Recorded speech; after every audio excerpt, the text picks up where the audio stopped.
سوال ہے کہ کیا کسی صورت میں بیت اللہ کا طواف روکا جا سکتا ہے؟ بڑا ہی ٹپیکل سوال ہے۔ بیت اللہ کا طواف ایک ایسا عمل ہے جو ہر وقت ہوتا ہے، سوائے نماز کے وہ رکتا نہیں۔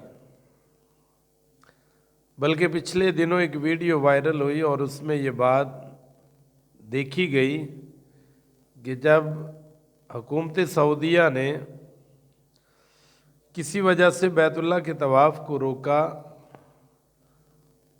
تو آسمان کے پرندے بیت اللہ کا طواف کرتے ہوئے دکھائی دیے۔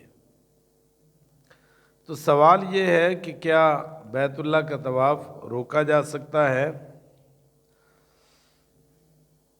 اس کا سادہ سا جواب یہ ہے کہ اگر انسانوں کو بچانا مقصود ہو، کوئی وبائی بیماری ہو جس سے اس بیماری میں شدت کا اضافہ ہونے کا ڈر ہو اور دوسرے لوگوں کو وہ متاثر کر سکتی ہو، تو ایسی صورت میں دوسرے مومنین، مسلمین اور لوگوں کو بیماری سے بچانے کے لیے بیت اللہ کا طواف روکا جائے تو اس میں کوئی حرج نہیں،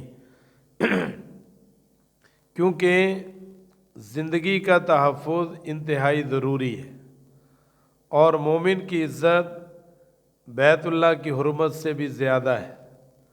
جب اس کی عزت زیادہ ہے تو اس کی جان کی قدر بھی زیادہ ہے۔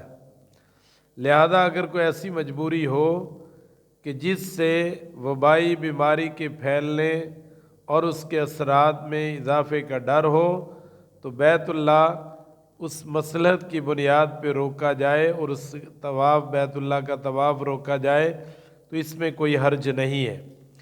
یا کوئی انتظامی صورت ہو جو بیت اللہ کا طواف روکنا ناگزیر ہو تو ایسی صورت میں وقتی طور پر بیت اللہ کا طواف روکا جائے تو اس میں کوئی حرج والی بات نہیں ہے۔